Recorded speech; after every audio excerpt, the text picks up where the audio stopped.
حضرت معاویہ صحابی ہیں، کاتب وحی ہیں، حضور کے برادر نسبتی ہیں، صالح ہیں، ام حبیبہ بہن ہے ان کی جو حضور کی زوجہ محترمہ ہیں، ان کا مقام بہت بلند ہے، لیکن ہم انہیں خلفائے راشدین میں شامل نہیں کرتے، اس لیے کہ ان کا جو خلافت کو اختیار کرنا یا حکومت اختیار کرنا یہ قبائلی عصبیت کی بنیاد پر تھا، باہمی مشورے کی بنیاد پر نہیں تھا۔ غلطی ہر ایک سے ہو سکتی ہے اور آپ رائے رکھ سکتے ہیں، لیکن کسی صحابی کی نیت پر حملہ نہیں کریں گے۔ صحابی کی نیت پر حملے کا مطلب کیا ہے کہ محمد صلی اللہ علیہ وسلم تزکیہ نفس نہیں کر پائے، یہ ریفلیکٹ کرے گی حضور کی اس پوری کی پوری جد و جہد پر کہ شخصیت سازی نہیں کر پائے محمد صلی اللہ علیہ وسلم، نہیں، معاذ اللہ ثم معاذ اللہ ثم معاذ اللہ۔ حضرت معاویہ نے خط لکھا، اور رومی کتے، اگر تو نے دارالاسلام پر حملہ کرنے کی جرت کی تو سن لے کہ علی کی طرف سے لڑنے والوں میں سب سے پہلے معاویہ ہوگا تیرے خلاف۔ حضرت علی کو انہوں نے شہید کیا جو ان کے ساتھی تھے، خوارج۔ جنگ صفین میں حضرت معاویہ کے کہنے سے عمرو بن العاص رضی اللہ تعالی عنہ نے قرآن مجید جو ہے نیزے پر اٹھا لیا کہ لڑائی بند کرو، قرآن کو حکم بنا لو، جو قرآن فیصلہ کر دے وہ ہم بھی قبول کریں، تم بھی کرو۔ حضرت علی کا خیال یہ تھا رضی اللہ تعالیٰ عنہ یہ چال ہے، اور انہوں نے روکا اپنے ساتھیوں کو، لیکن اکثر لوگوں نے کہا قرآن آ گیا بیچ میں، اب ہم کیسے ہتھیار چلائیں؟ اس میں میرا ذہن جاتا ہے ایک حدیث کی طرف، بڑی اہم حدیث ہے، اور اس کے راوی حضرت علی ہیں۔ حضرت علی فرماتے ہیں کہ حضور نے فرمایا انہا ستکون فتنۃ، ان قریب ایک بہت بڑا فتنہ رونما ہوگا۔ حضرت علی فرماتے ہیں میں نے عرض کیا مل مخرج منہا یا رسول اللہ، اس سے نکلنے کا راستہ کون سا ہوگا؟ فرمایا کتاب اللہ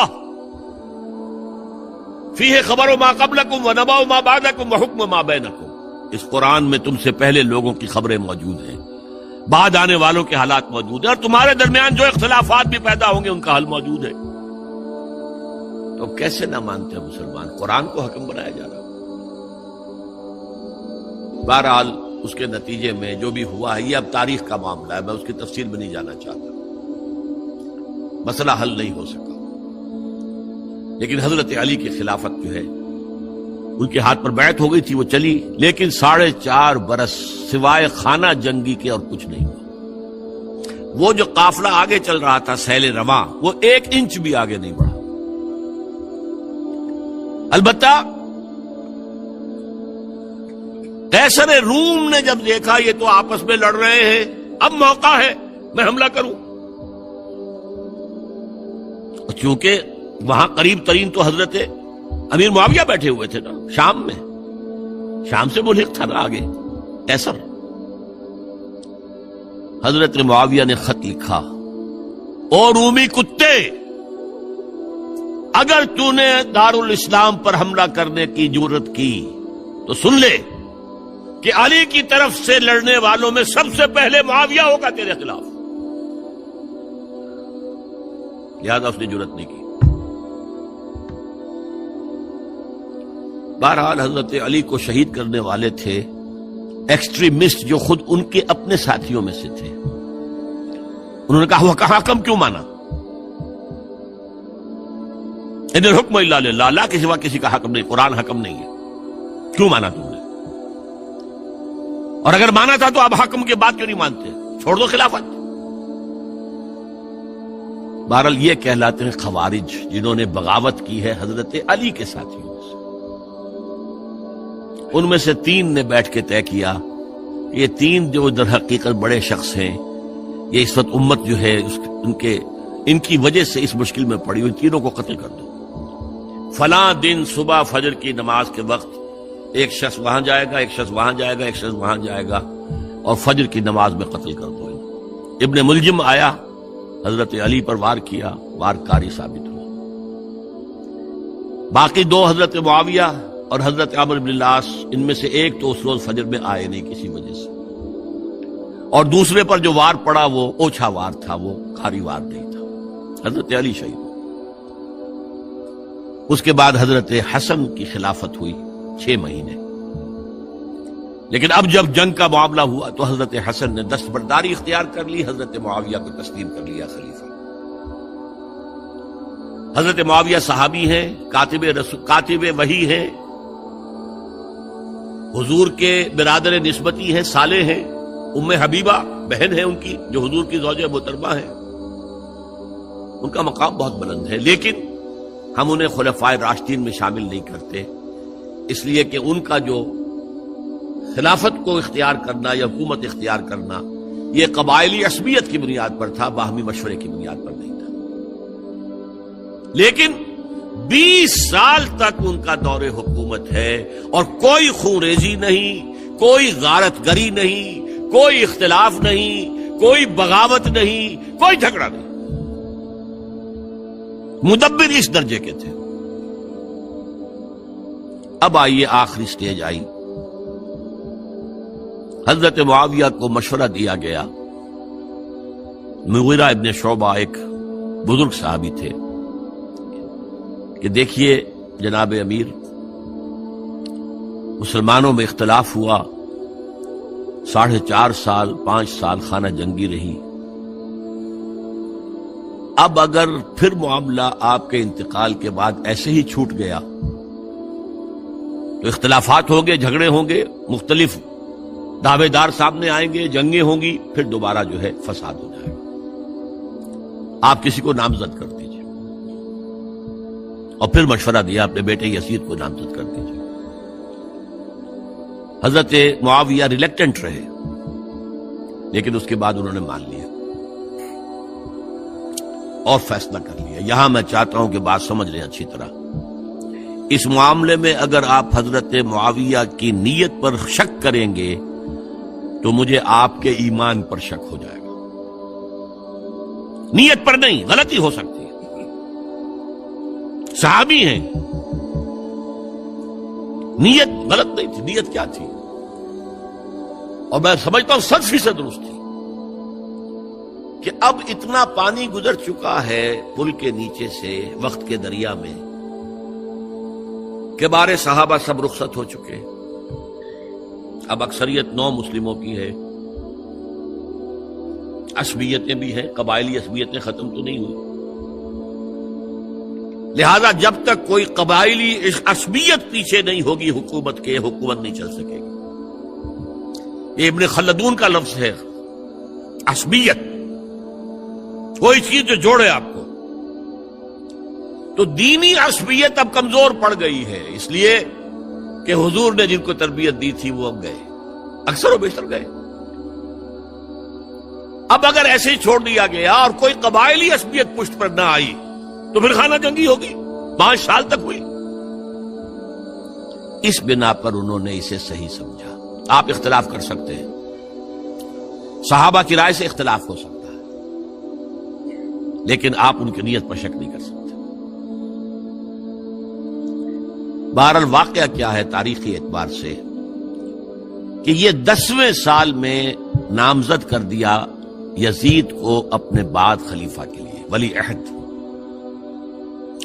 اس وقت تقریباً سب نے بات مان لی سوائے 5 افراد کے۔ وہ 5 افراد بہت اہم تھے، بہت اہم۔ ابو بکر اہم ترین آدمی تھے، ان کے بیٹے عبد الرحمن ابن ابو بکر۔ عمر نمبر 2 تھے، عبداللہ ابن عمر۔ زبیر عبداللہ ابن زبیر۔ عباس عبداللہ ابن عباس، اور حسین ابن علی۔ حضرت حسن کا انتقال ہو گیا تھا۔ اہل تشیع کا کہنا یہ کہ زہر دیا گیا، واللہ اعلم، میں کچھ نہیں کہہ سکتا۔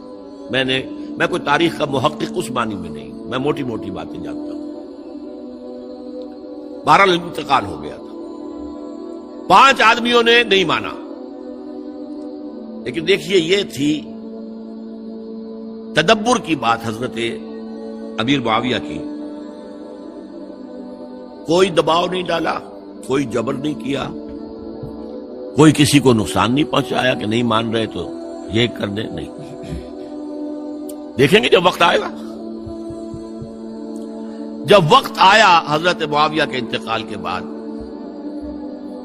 اب ایک صاحب جا چکے تھے، حضرت عبد الرحمن ابن ابی بکر فوت ہو چکے، اب 4 رہ گئے، 3 عبادلہ، عبداللہ ابن عمر، عبداللہ ابن عباس، عبداللہ ابن زبیر، ایک حسین ابن علی رضی اللہ تعالی عنہم اجمعین۔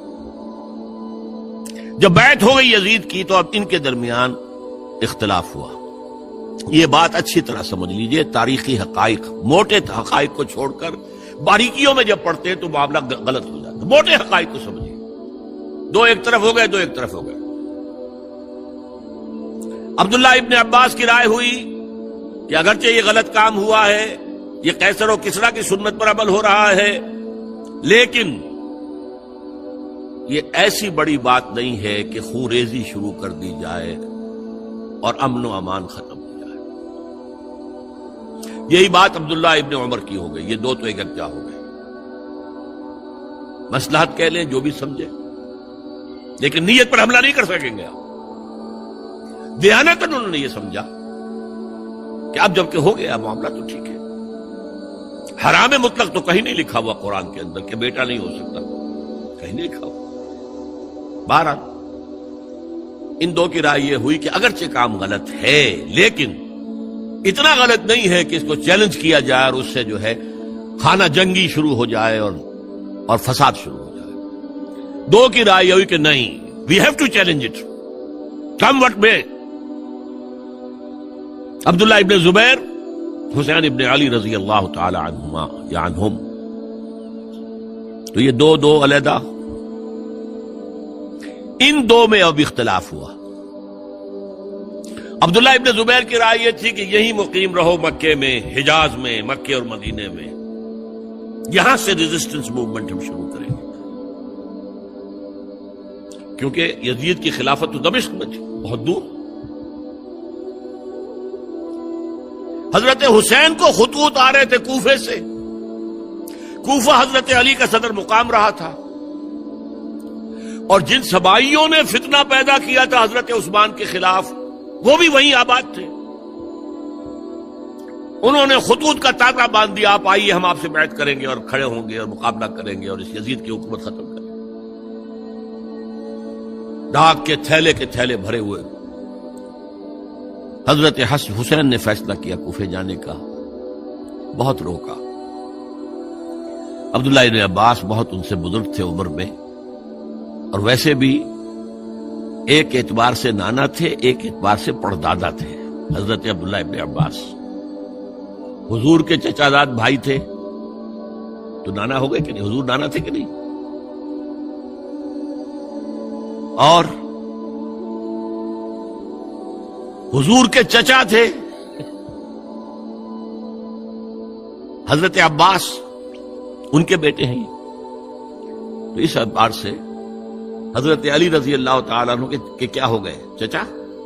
بہرحال میں کچھ گڑبڑ کر رہا ہوں اس وقت۔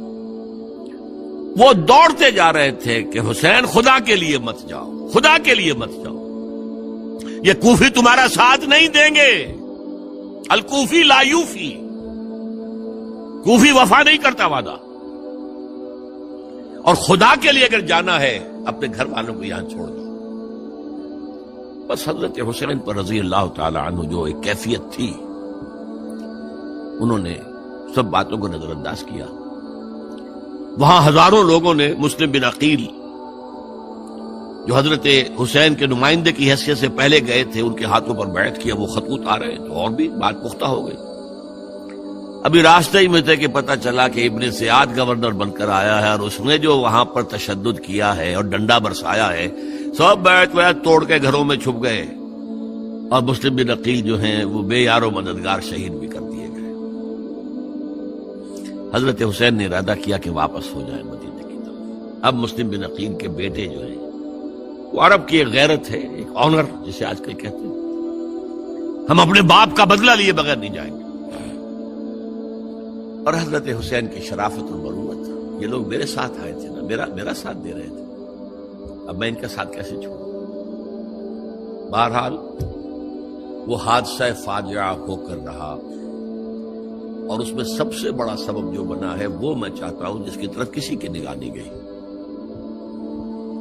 افسوس یہ ہے کہ میرا اس پر جو کتابچہ ہے سانحہ کربلا وہ آؤٹ آف پرنٹ تھا، کوشش تھی کہ آج یہاں وہ پیش کیا جاتا، مختصر ترین، لیکن آپ دیکھیں گے کہ کلیئر ہو جاتی ہے ہسٹری۔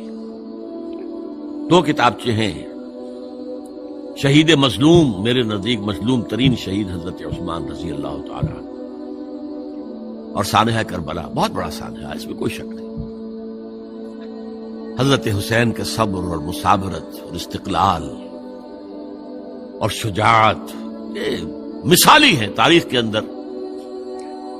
اپنے سامنے جو ہے اپنے ایک ایک کر کے چراغ گل ہو رہے ہیں، خاندان سارا ختم ہو رہا ہے، شیر خوار بچے شہید ہو رہے ہیں۔ وہ تو ایک بچہ بیمار تھا، حضرت علی بن حسین زین العابدین رحمت اللہ علیہ، وہ بچا ہے۔ لیکن اصل میں شرافت اور مروت جو ہے وہ بسا اوقات اپنی شرافت کی وجہ سے مار کھا جاتی ہے۔ حضرت حسین سے میرے نزدیک یہ ایک اسٹریٹجک مسٹیک ہوئی کہ جب کوفیوں کا لشکر سامنے تھا تو وہاں کھڑے ہو کر ایک ایک کا نام لے گا، فلاں ابن فلاں کیا تم نے مجھے خط نہیں لکھا تھا؟ اے فلاں ابن فلاں کیا تم نے مجھے خط نہیں لکھا تھا؟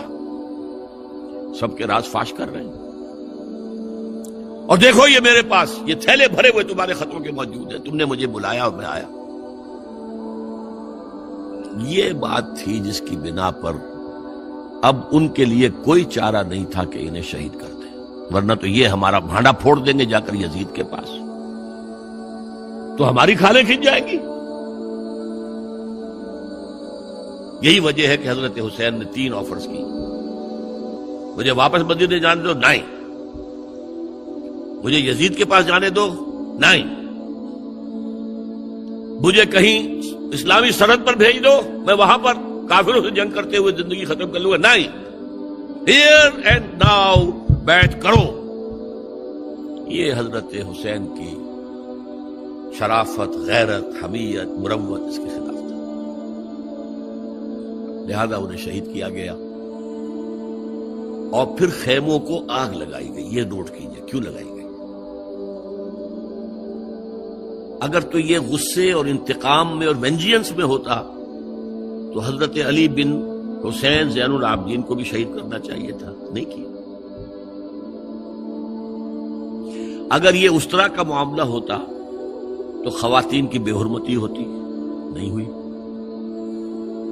یہ خیمے کیوں جلائے؟ تاکہ وہ جو ایویڈنس ہے وہ ختم ہو جائے، ہمارے خلاف یہ جو ڈاکومنٹری پروف لیے پھر رہے ہیں، خیمے جلیں گے اور یہ تھیلے بھی جل جائیں گے اور یہ خود بھی جل جائیں گے اور ہم بچ جائیں گے۔ یہ ہے میرا تجزیہ۔ بہرحال اس میں کوئی شک نہیں کہ تاریخ انسانی کے عظیم حوادث میں سے وہ ہے، اور میرے نزدیک حضرت حسین رضی اللہ تعالیٰ عنہ کا اختلاف کر سکتا ہے، جو چاہے کرے، حضرت حسین سے اختلاف کرے اور اتفاق کرے حضرت عبداللہ ابن عمر، عبداللہ ابن عباس کے ساتھ، تب بھی ٹھیک ہے، اور اگر حضرت عبداللہ ابن عباس اور عبداللہ ابن عمر سے اتفاق کرے اور حضرت حسین ان سے اختلاف کرے، تب بھی شک ہے۔ معصوم کوئی نہیں ہے ہمارے نزدیک، معصومیت خاصہ نبوت ہے، نبوت ختم ہوئی حضور پر، معصومیت ختم ہوئی۔ غلطی ہر ایک سے ہو سکتی ہے اور آپ رائے رکھ سکتے ہیں، لیکن کسی صحابی کی نیت پر حملہ نہیں کریں گے۔ صحابی کی نیت پر حملے کا مطلب کیا ہے کہ محمد صلی اللہ علیہ وسلم تزکیہ نفس نہیں کر پائے، یہ ریفلیکٹ کرے گی حضور کی اس پوری کی پوری جد و جہد پر کہ شخصیت سازی نہیں کر پائے محمد صلی اللہ علیہ وسلم، نہیں، معاذ اللہ ثم معاذ اللہ ثم معاذ اللہ۔ بہرحال یہ ہے تاریخ کے اعتبار سے ہمارے ہاں جو عظیم ترین ذی الحج کے مہینے میں حضرت عثمان شہید ہوئے تھے۔ 28 ذی الحج کو حضرت عمر پر حملہ ہوا تھا، 1 محرم کو ان کی شہادت ہوئی تھی، 10 محرم کو یہ سانحہ کربلا پیش آیا تھا۔ یہ ہماری اس ابتدائی تاریخ کے اہم لینڈ مارکس ہیں جنہیں ہم شہادت کے نام سے جانتے ہیں۔ حضرت حسین کو یاد کر لیں، حضرت عثمان کو یاد کر لیں، ان کے لیے کوئی رنج اور غم کا اظہار کر لیں، اس سے کچھ حاصل نہیں ہے۔ حاصل تو یہ ہے کہ شہادت علی الناس کی تیاری کیجیے، اپنی ذاتی زندگی میں آج سے گواہی دیجیے اللہ کے بندے ہونے کی، اپنے عمل میں، اپنے قول میں، اور کوشش کیجیے کہ مل جل کر اس ملک کے اندر وہ نظام برپا کریں کہ جو شہادت علی الناس دین حق کے ایک کامل نمونے کے طور پر دنیا پر حجت قائم کر دے کہ دیکھ لو اپنی آنکھوں سے، یہ ہے وہ دین حق جو محمد لے کر آئے تھے۔ اللہ تعالیٰ مجھے اور آپ کو اس کی توفیق عطا فرمائے۔